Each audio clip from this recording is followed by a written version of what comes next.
ফিউচারে আমার ফেসে ক্যান্সার হবে, রোজ রোজ এত মেকআপ কেন করি? মেকআপ না করে কি ছবি তুলতে পারি না?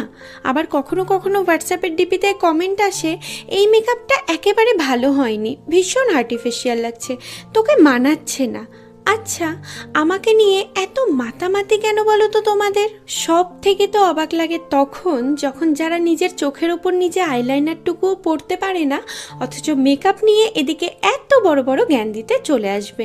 আমাকে তো নর্মালি ফেসের মধ্যে পিম্পল হলেও শুনতে হয় মেকআপ করিস বলেই এসব হয়।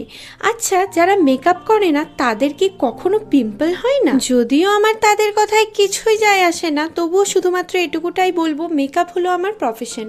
2 বছর থেকে আমি এই প্রফেশনে আছি। আমি খুব ভালোভাবেই জানি কিভাবে মেকআপ করতে হয় আর কিভাবে তা সুন্দরভাবে রিমুভ করতে হয়। তবেই কিন্তু 2 বছর থেকে প্রত্যেক দিন মেকআপ করার পরেও আমার ফেসে কোনো রকম কোনো প্রবলেম নেই।